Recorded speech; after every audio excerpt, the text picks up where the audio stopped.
Hi hello welcome to our channel. నేను మీ సరిత.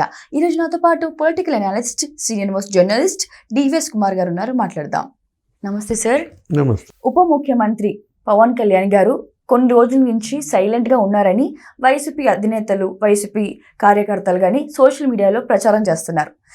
ఇది ఎంతవరకు నిజం? అలాగే ఈ వార్తపై ఆల్రెడీ మనకి పవన్ కళ్యాణ్ గారు కూడా ఒక స్పష్టమైన ప్రకటన కూడా చేశారు. అది ఎలా చూడాలి? అసలు సైలెంట్ అన్న వాస్తవమా, అవాస్తవమా? అంటే వైసీపీ వాళ్ళు తొక్కి పడేస్తాం అని ఫ్లెక్సీలు పెడుతున్నారు. నిజంగానే తొక్కి పడేస్తున్నారు.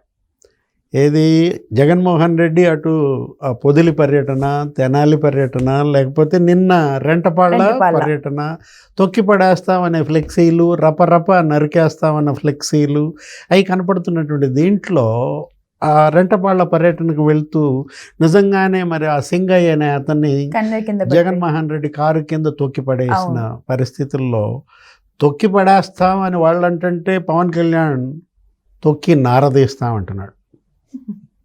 అంటే తొక్కి పడేయటానికి, తొక్కి నారదీయటానికి తేడా ఉందా లేదా? అంటే తొక్కి పడేశారు, నిజంగానే అదే జరిగింది. ఆ సింగయ్యని తొక్కారు, ఆ కారు తొక్కిచ్చారు, తీసుకెళ్లి పక్కన డివైడర్ మీద పడేశారు. ఆ ఫ్లెక్సీకి వాళ్ళు చెప్పింది వాళ్ళు చేశారు. తొక్కేస్తామన్నారు, తొక్కి పడేస్తామన్నారు. పవన్ కళ్యాణ్ నిన్న కూటమి 1 year అయిన సందర్భంగా సుపరిపాలన వాళ్ళ స్వర్ణాంధ్ర 2047 అంటూ వాళ్ళు పెట్టినటువంటి మీటింగ్, ముఖ్యమంత్రి చంద్రబాబు, పవన్ కళ్యాణ్, లేకపోతే పురంధేశ్వరి, లోకేష్ ప్రసంగాలు. ఇప్పుడు పవన్ కళ్యాణ్ ఒకటే మాట అన్నాడు, ఏమని? అరాచకాలకు పాల్పడితే తొక్కి నారదీస్తామన్నాడు. జాగ్రత్త, ఏది నారదీస్తాడంట. అది మరీ చాలా పెయిన్ఫుల్. తొక్కి పడేస్తే కొద్దిగానే పెయిన్ఫుల్, నారదీయటం అంటే నీకు ఇంకా తోలు తీస్తానంటున్నాడు. మరి ఏది పవన్ కళ్యాణ్? అదే కాదు, తాటాకు చప్పుళ్ళకి బెదిరేది లేదన్నాడు. తాటాకు చప్పుళ్ళకి బెదిరేది లేదంటే తాటాకులు ఎవరు? అంటే చివరికి వైసీపీ వాళ్ళని తాటాకుల స్థాయికి తెచ్చాడా? అంటే తాటాకు చప్పుళ్ళకి బెదిరేది లేదు అంటే వైసీపీ, జగన్మోహన్ రెడ్డి చేస్తున్న చప్పుళ్ళని పవన్ కళ్యాణ్ దేంతో పోలుస్తున్నాడు? తాటాకు చప్పుళ్ళతో పోలుస్తున్నాడంటే ఇంత చులకనైపోయింది ఏంటబ్బా? వైసీపీ పవన్ కళ్యాణ్కి ఇంత చులకనవుతుందని నేను అనుకోలేను. చాలా తీవ్రమైన ప్రసంగం చేశాడు. అంటే మీరు అన్నట్టుగా ఇంట్రోలో గత కొంతకాలంగా ఆయన సైలెంట్గా ఉన్నాడు, ఏదో కలతలు వచ్చాయి అక్కడ, ఆ కుంపట్లు, కూటమి ఇవాళ బ్రేక్, ఐక్యత బ్రేక్ అవుతుంది, చాలా అసంతృప్తితో రగిలిపోతున్నాడు. ఆయనేమో ఏదో సినిమాలో ఉన్నట్టున్నాడు. అదే హరిహర వీరమల్లు, లేకపోతే ఇంకోటి ఏదో ఉస్తాదా, లేకపోతే ఓజీయో ఏదో. మరి ఆయన షూటింగ్ల్లో వాటికి డబ్బింగ్ చెప్పడంలో వాటిల్లో ఆయన బిజీగా, అటు ఉప ముఖ్యమంత్రిగా బాధ్యతలు, ఇటు పార్టీని మరి పోషించాలంటే ఆయనకున్న ఒకే ఒక ఆర్థిక వనరు సినిమా. ఆయన సినిమాల్లో నటిస్తోంది, ఇవాళ పార్టీకి పెట్టే ఖర్చు లేదు, ఎవరో కౌలు రైతులకు డబ్బులు ఇస్తాడు, ఇంకెవరన్నా వచ్చి మరి ఆయన దగ్గర ఆర్థిక సాయం అందిస్తే అసలు అప్పు చేసి మరీ ఇచ్చేస్తుంటాడు. ఆ అప్పులు తీర్చడానికి మళ్ళీ సినిమాలు యాక్ట్ చేస్తుంటాడు. ఇప్పుడు అతను అందులో బిజీగా ఉండి సైలెంట్గా ఉంటే అనవసరంగా ఎందుకు కెలకడం? కెలికి ఇవాళ మరి లేపి దండించుకోవటం అంటే అదే కదా. ఇప్పుడు ఏంటి ఇవాళ తొక్కి నారదీస్తామనే మాట అనిపించుకోవటం ఎందుకు ఆయన? అంటే ఇవాళ పవన్ కళ్యాణ్ మెతక ప్రభుత్వం కాదు ఇది అన్నాడు. మాది మంచి ప్రభుత్వం, కానీ మెతక ప్రభుత్వం కాదంటూ ఏమన్నాడు? స్పష్టత ఇచ్చాడు. మీరు చెప్పినట్టుగానే స్పష్టమైన ప్రకటన చేశాడు. మా ఐక్యత చెడిపోదు, ఏంటి కలిసే ఉంటాం. ఇది ఎప్పటి నుంచో చెప్తున్నది, గతంలో కూడా చెప్పాడు. 6 నెలల క్రితం అదే చెప్పాడు. ఏమని? ఇంకో 15 ఏళ్ళు ఈ ఎన్డీఏ కూటమి ఉంటుంది, ఆంధ్రప్రదేశ్ మళ్ళా స్వర్ణాంధ్రగా మారాలంటే జగన్ చేసిన నష్టం 30 ఏళ్ళు వెనక్కిపోయింది, మరి దాన్ని ముందుకు తీసుకురావాలంటే మా కూటమి 15 ఏళ్ళు ఉంటుందన్నాడు. అసలు చంద్రబాబే సీఎం ఇంకో 10 ఏళ్ళు అని కూడా స్టాంప్ వేశాడు. అంటే ఏంటి? ఐఎస్ఐ స్టాంప్ అని వేస్తుంటారు నువ్వు కొనే వస్తువుల పైన. ఇప్పుడు ఈ కూటమి ప్రభుత్వానికి పవన్ కళ్యాణ్ మాటలు ఐఎస్ఐ స్టాంపులా? ఏదో శక్తి అని ఒక సినిమా ఒకటి ఉండేది, జూనియర్ ఎన్టీఆర్. అదేదో పీఠాలు గీఠాలు ఉంటాయి దాంట్లో, శక్తి పీఠాలని. ఆ పీఠాలకు రక్షకుడిని నేనే అనేవాడు. ఎవరు? జూనియర్ ఎన్టీఆర్, తర్వాత వాళ్ళ కొడుకు కూడా ఎవడు వస్తాడు, డబల్ ఫోజ్ అనుకుంటా. అట్లాగే ఇప్పుడు ఈ కూటమి పీఠానికి రక్షకుడు పవన్ కళ్యాణ్.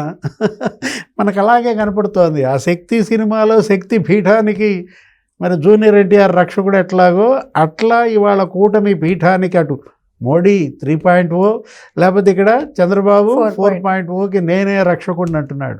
అంటే మళ్ళా మోడీ 4.0 తెస్తామనా, మళ్ళా చంద్రబాబు 5.0కి నేనే రక్షకుడిని అంటున్నాడా?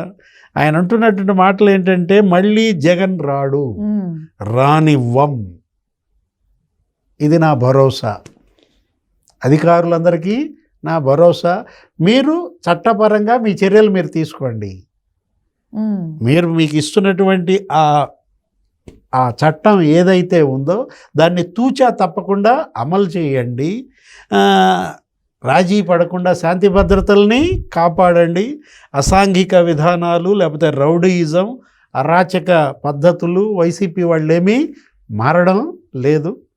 అదే రెడ్డపాలలో జరిగింది, లేకపోతే పొదిల్లో జరిగింది. జగన్మోహన్ రెడ్డి ఎక్కడికి వెళ్తే అక్కడ ఏం చేస్తున్నాడు, ఒక షో, అవును, ఒక బల ప్రదర్శన చేస్తున్నాడు.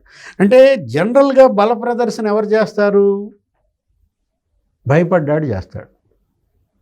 ఇప్పుడు నా వెనక ఇంతమంది ఉన్నారు అని ఎప్పుడు నువ్వు చూపిస్తావు, నా జోలికి వస్తే జాగ్రత్త.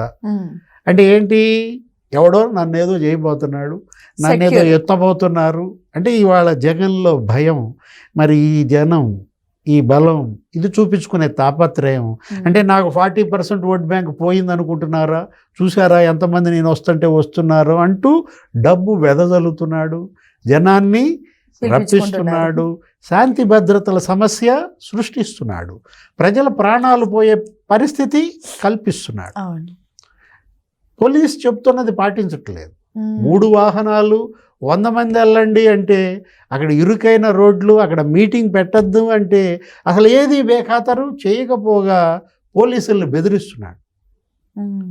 అంటే టార్గెట్ పోలీసుగా వీళ్ళు వెళ్తున్న నేపథ్యంలో అంబటి రాంబాబు ఆయనేంటి మాజీ మంత్రిగా ఉంటూ అతని తమ్ముడు అంబటి మురళి బ్యారికేడ్లు ఎత్తి పారేస్తారు, లేకపోతే పట్టాపురం సిఐ పైన దౌర్జన్యం చేస్తాడు, నువ్వెంత అంటూ రెచ్చిపోతాడు. చిలకలూరుపేట ఆమె ఎవరు, విడుదల రజని, అక్కడ సిఐ సుబ్బారాయుడు పైన ఆమె డోంట్ టచ్ మై కార్ అంటుంది. ఆమె ఇష్టం వచ్చినట్టుగా అతని మీద చెలరేగిపోతుంది. లేకపోతే మనం చూసాం మరి చెవిరెడ్డి భాస్కర్ రెడ్డి ఎక్కడున్నాడు, ఇప్పుడు జైల్లో ఉన్నాడు. అతను అసలు ఏకంగా పొదిలి పోలీస్ స్టేషన్ మీద దాడికి వెళ్ళాడు. అంటే ఎలా జగన్మోహన్ రెడ్డి పోలీసులపై దాడులని రెచ్చగొడుతున్నాడు, ప్రేరేపిస్తున్నాడు.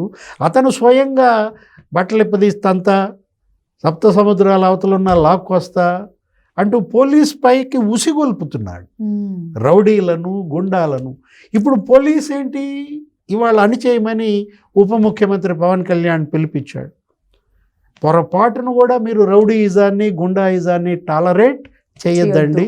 అతను మళ్ళీ వచ్చే ప్రసక్తే లేదు, అసలు నేను రానిచ్చే ప్రసక్తే లేదు. మాది భరోసా, మీరు రూట్ అవుట్ చేయండి ఈ గంజాయి మాఫియా, ఈ డ్రగ్స్ మాఫియా, యువతని పెడదారి పట్టిస్తున్నారు. ఈ రప్ప ఫ్లెక్సీలేంటి, లేకపోతే మళ్ళా అన్నొస్తున్నాడు అంతు తేలుస్తాడు, ఏంటి ఫ్లెక్సీలు, లేకపోతే తొక్కి పడేస్తాం, ఎందుకు వాటిని అలా మీరు అలౌ చేస్తున్నారంటూ ఇవాళ డిప్యూటీ సీఎం ఫైర్ అయిన నేపథ్యంలో మరి డీజీపీ, హోమ్ మినిస్టర్, మరి ముఖ్యమంత్రి చంద్రబాబు వాళ్ళ ఆచరణ ఎలా ఉంటుందో చూడాలి.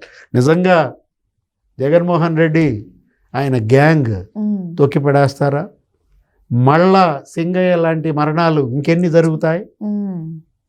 వాళ్ళు తొక్కి పడేస్తే మరి పవన్ కళ్యాణ్ అన్నట్టు నిజంగానే పోలీస్ మరి వైసీపీని తొక్కి నారదీస్తుందా? చూడాలి. Right, thank you sir, thank you so much.